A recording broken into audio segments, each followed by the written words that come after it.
Hello, Bets.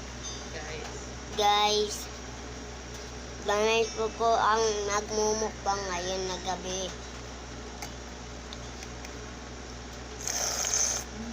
Shout out po sa mga nanonood nito. Ang sarap. Sinabawan gulay.